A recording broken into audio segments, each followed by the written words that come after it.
కేంద్ర ప్రభుత్వం ఎవరినైతే సెకీ చైర్మన్గా ఉన్న వ్యక్తిని తీసేశారో ఆ సెకీ చైర్మన్ ఎప్పుడు నియామకం అయ్యాడు సెకీ చైర్మన్గా అంటే అది కూడా పక్కనే ఉంది, ఒకసారి చూడండి. 13th June 2023.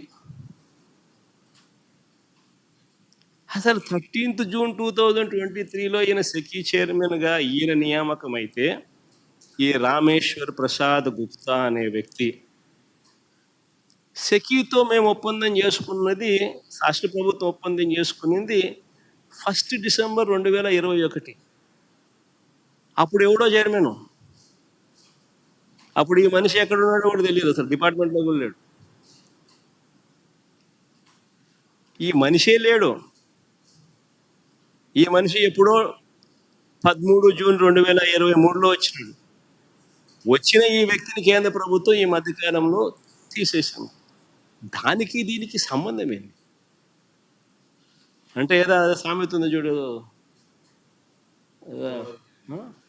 దూడ ఈడి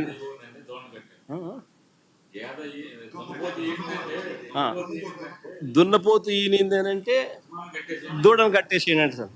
దున్నపోతు ఏమైనా ఎలా భర్తీ ఇవ్వగలుగుతుంది? దూడను కట్టేసేయండి. అట్టగా అసలు ఎవడు లేడు, అసలు మనిషే లేడు. ఈయన 13 June 2023లో ఈయన వచ్చినాడు. మన ఏపీ గవర్నమెంట్ సెకీతో ఒప్పందం చేసుకుంది 2021 డిసెంబర్లో చేసుకుంది. దానికి దీనికి సంబంధం లేదు. ఈ మనిషిని కేంద్ర ప్రభుత్వం ఇప్పుడు తీసేస్తే ఈ మనిషి ఈనాడు ముందు బొమ్మ సెకీ ఒప్పందానికి సన్మానం జరిగింది. సిఎండిని తొలగిస్తూ కేంద్రం ఆకస్మిక నిర్ణయం. జగన్ ప్రభుత్వంతో ఒప్పందంపై వచ్చిన ఆరోపణలే పరోక్ష కారణం. అసలు వీళ్ళు మనుషులేనా? వీళ్ళు ఏమన్నా మాఫియా రాజ్యం ఇది.